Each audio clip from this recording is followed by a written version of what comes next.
Murder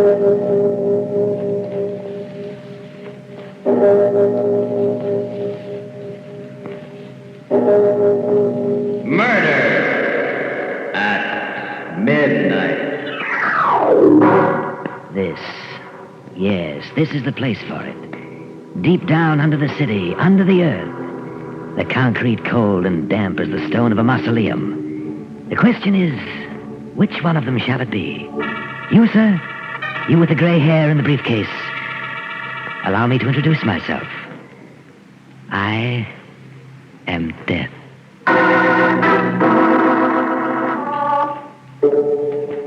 Midnight. The witching hour when the night is darkest. Our fears the strongest, and our strength at its lowest ebb. Midnight, when the graves gape open and death strikes. How? You'll learn the answer in just a minute. In The Man Who Was Death.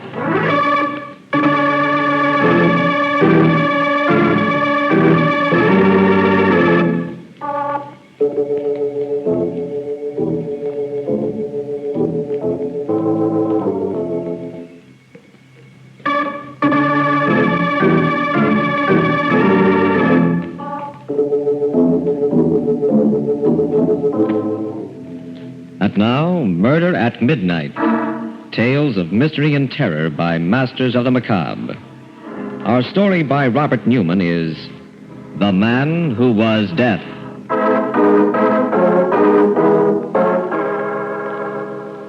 It's late afternoon in the studio of Jan Rolfe, the sculptor. The rays of the setting sun come through the smoke-filmed glass of the skylight at an angle, casting long, dark shadows on the dusty floor. His face intense, Rolfe stands before a more than life-size head of gray granite, cutting away some of the hard stone, then pausing to examine his work. It's still not right. I still haven't got it. And I don't know where I've gone wrong. The eyes, they would be brooding and half-closed. But shouldn't they be all-seeing? Let's try it. Who's that? Who's there? It's Aline, Mr. Rolfe. Aline Moffat. Aline? Oh, yes. Just a second.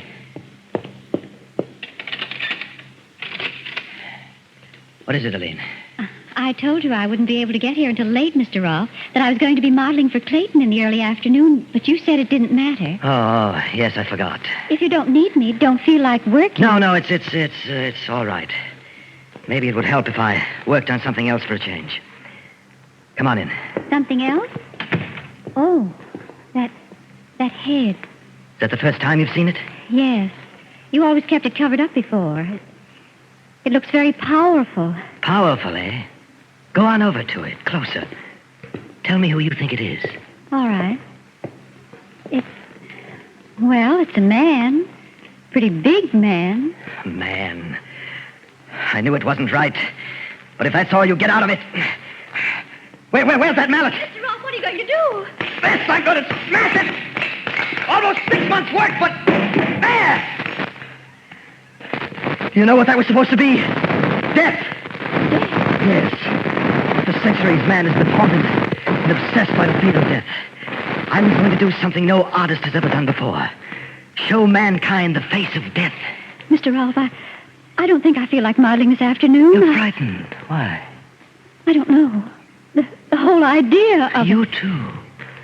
What I wanted to show was the beauty, the peace that lies in death. Death's strength and inevitability and... Wait a minute. I'll phone you tomorrow, Mr. Rolfe. I said wait.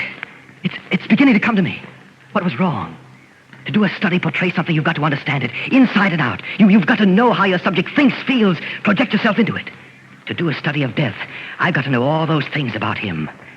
I've got to become death, and that means... Mr. Rolfe, no, you can't. But I can, Aline, I must. How can I understand death, become death, if I don't kill?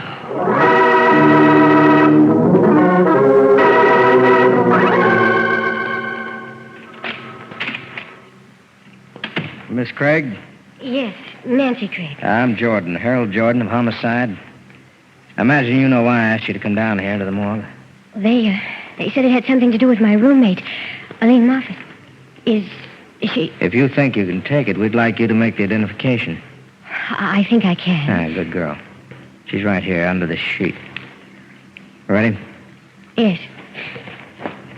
Oh, Aline. How did it happen? Yeah, I'll cover her up. Well, we traced the laundry mark. We're pretty sure we knew who she was. How did it happen? She was found in the river. But she was dead before she went in, strangled. Murdered?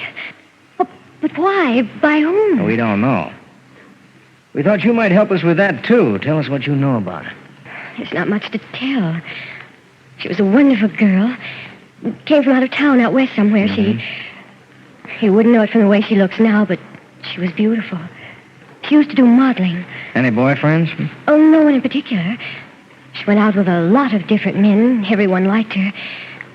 It's why I can't understand. Who does she model for? A few photographers, but mostly painters and sculptors. Let me see, there was Jensen, Clayton, Rolfe. As a matter of fact, I think she was posing for both Clayton and Rolfe.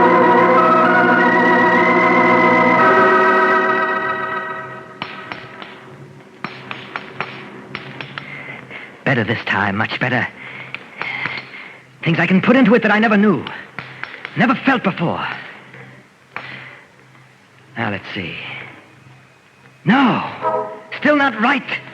Still something missing, and not just a shade of expression, but something basic, one of the keys to the whole concept.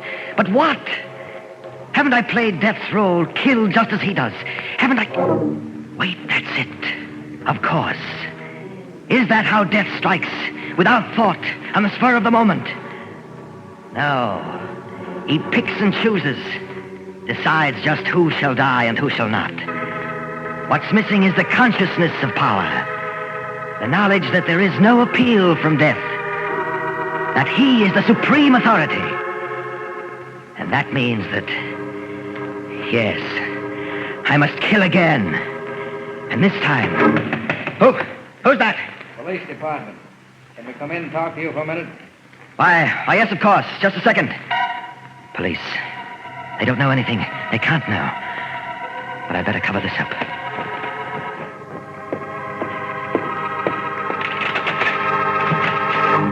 Mr. Rolfe? Yes. I'm Jordan of Homicide. This is Nancy Craig. Sorry to bother you at this time of night. No bother at all. Please come in. Thank you. I'm investigating the murder of Miss Craig's roommate, Aline Moffat. Murder? You didn't know? Why, no. I never read the papers. The last time I saw her, 2 or 3 days ago. Well, it happened just 2 days ago. Now, we've been checking back. We have an idea that you may have been one of the last people to see her alive. If there's anything I can do to help, anything at all. Could you tell us what happened when you did see her last? Of course. She was due here at 3 o'clock, but actually came at about 5. Mm-hmm. She said another artist had delayed her. Clayton, that's right. I had already started working on something else, and since she looked so tired, I suggested we call the whole thing off. She seemed pretty happy about it, left, and I'm afraid that's all I know. Was there anyone else here? Anyone that actually saw her leave? I'm afraid not. You see, I'm the only tenant in the building who lives here, and I'm afraid everyone else had gone by then. Well, that sounds pretty straight to me. I guess that's that. Thanks very much, Mr. Rolfe. Not at all. Afraid I haven't been much help. But if you can think of anything I can do... We'll keep in touch with you. And in the meantime, well, maybe you should start reading the papers just every once in a while, huh? Right. I hope you read them too, my friend. Especially tomorrow's papers. Because I have a feeling that there just might be something in them that will interest you.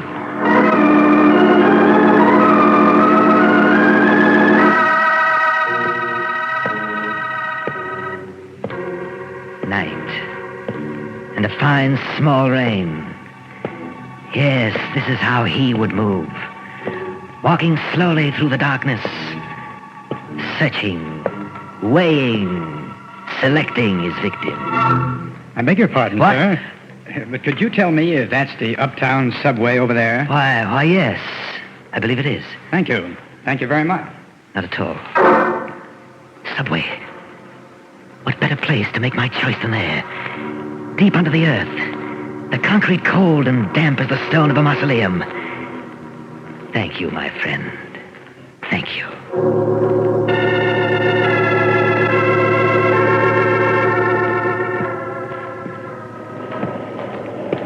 Yes, this is it. This is the place. The tunnel dark as a yawning grave. The platform edge like the verge of infinity. And this is how he must feel. Studying. Selecting. Which one of you shall it be? You, madam, with the worn coat and the draggled hat. Why are you looking at me like that? Do you know what's in my mind? Don't be afraid. It won't be you. You, young man, with the books and the glasses? No. Then what about... Yes. Down there at the end of the platform, my friend who suggested this. My prosperous-looking friend with the gray hair and the briefcase. Don't look up at the track so impatiently. A train is coming. But so am I. Good evening. I beg your pardon, sir, but I'm afraid... Oh, I didn't recognize you at first. Why, you're the chap... Directed you down here, yes. But I felt that you should know exactly who it was you spoke to. Allow me to introduce myself. I am death. What? What do you mean? What are you doing to me? Let go! Let go!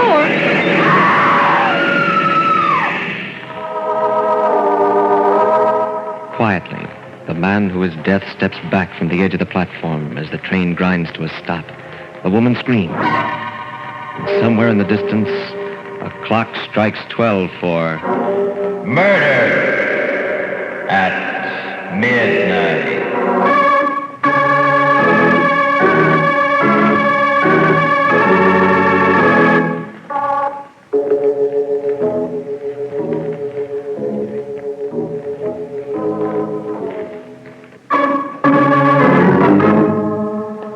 And now back to the story of The Man Who Was Death.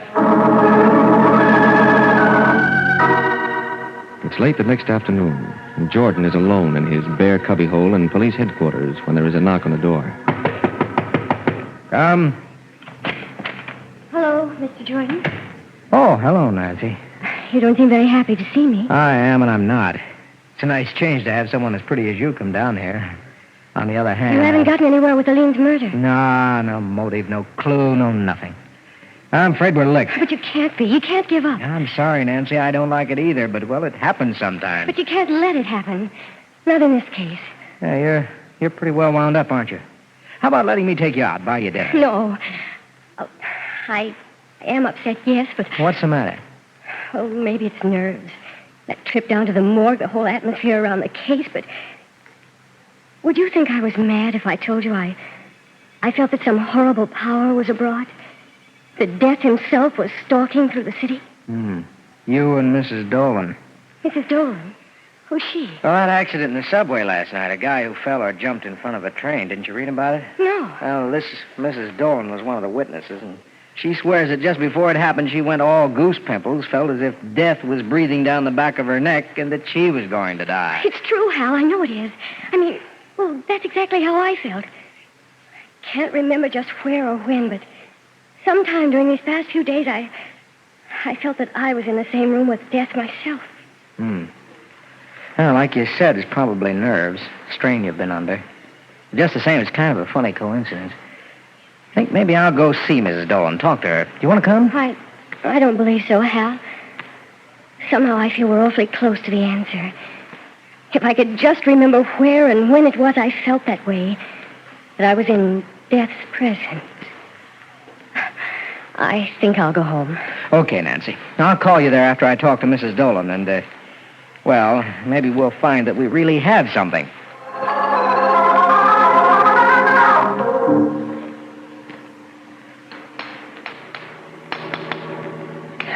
Just a little more off the cheekbones.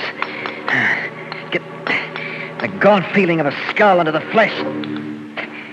No, it's still not right. Still something missing. But what is it this time? Didn't I stalk and select my victim? Didn't he recognize me for what I was? Death himself. And didn't...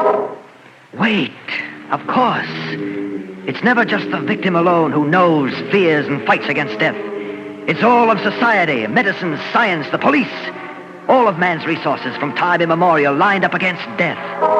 And he still triumphs over them. That is the secret and the measure of his omnipotence. That is the last missing element. And that means that I must kill yet again. And this time, not just, but the whole world must know it. And be powerless to stop me. This time, who's that? Who's there? Nancy Craig, Mr. Ross. I don't know if you remember me. Nancy? Oh, yes, just a second. I'm awfully sorry to be bothering you again, but... That's perfectly all right. Isn't Mr. Jordan with you? No, I came alone. Well, there was a little experiment I wanted to try. Oh, please come in. Thank you. Just what was this experiment? Well, it was probably pretty silly, but I had to try it. Thinking back, I had a queer feeling that... What's that? A bust. Something I'm working on. Something I hope will be my masterpiece. Do you like it? I'm afraid No. Oh, it's awful. It's terrible. It was here that I felt it. Here in the studio, and you... Yes, Nancy. It was I who killed Aline Moffat. And also a gray-haired gentleman with a briefcase in the subway last night. That piece in the paper, Mrs. Dolan. Exactly. You see, that bust over there is a study of death. And to do a study, you must project yourself inside your subject. That meant I had to become death. Where are you going? Oliver, you're mad. No good, Nancy, no good. I locked the door when you came in. Oh, but you can't. Oh, you can't. Help me, help. No good either. We're 5 stories up, and all the other tenants have gone. You came here at a very opportune time for me. I had just decided I needed one final victim. And I'm afraid that's going to be you. I'll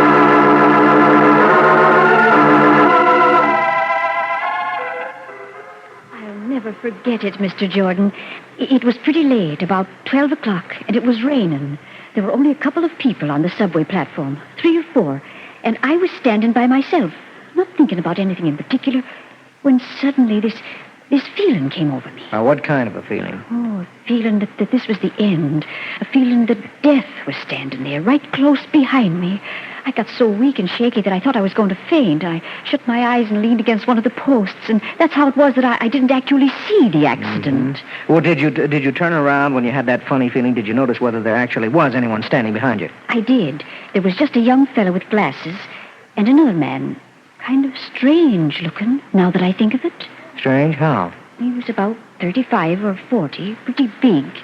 I guess it was his hair. He wasn't wearing any hat, and, well, it was almost white and very long and bushy. What? Did he have a thin face, gaunt, and deep-set eyes? Why, yes, I think he did have. Do you know him? I'm not sure. If I do, then I may know a lot of other things, too. Good Lord. Nancy. What? I've got to get out of here.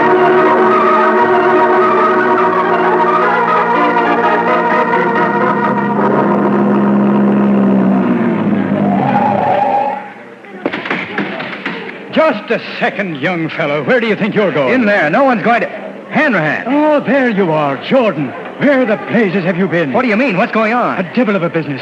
A lunatic in the top-floor studio there. He phoned headquarters, asked for you, said that he had a girl there that he was going to murder. Said that he wanted us to know, even though there was nothing we could do to stop him. We thought it was a gag at first. Well, what are you doing about it? Everything that can be done. I've got men all around the building. Up on the roof across the street, outside his door. Can't you break down the door? Sure, and finish her off quick. He said that if we tried it, he'd bash her brains out with that big hammer that he's working with. But there must be something, a Tommy gun from the roof across the street. He's got her right in front of him, so that if you got him, you'd get her too. I tell you, there's nothing, absolutely nothing anyone can do. You're wrong, Hanrahan. There's just one person, one thing that can stop him. What's that? Death.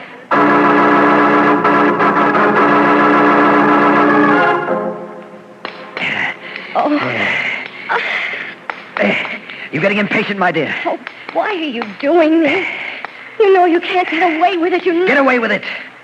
You think I care? That it matters to me whether I live or die when I finish this? I'll never be able to surpass this, but neither will anyone else. I know now how death must feel, and I've caught it forever, for all men to see in stone. Yes, friend Rolf, you have. And you've made me very proud. What? Who's that? You don't know? Even though I've been on your mind for months now? Even though you're just finishing my portrait? You?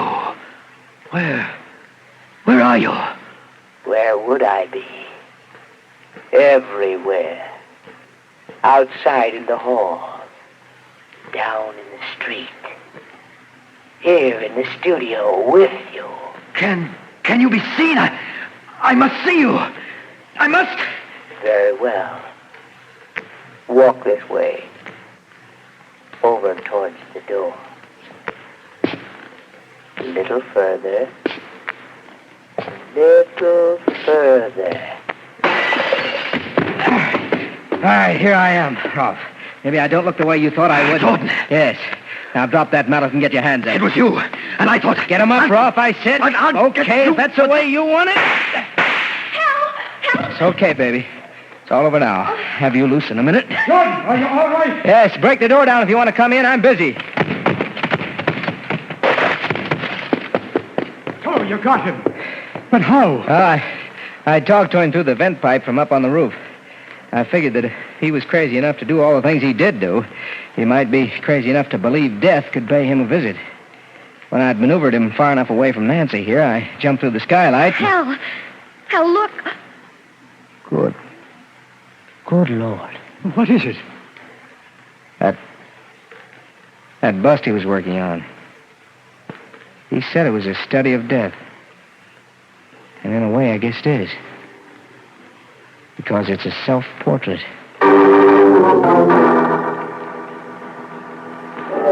Two men and a girl staring down at the body of the dead sculptor lying next to his weird masterpiece. But is it possible that there is still someone else in the studio? An unseen presence that has been there since the clock first struck 12 for murder at midnight.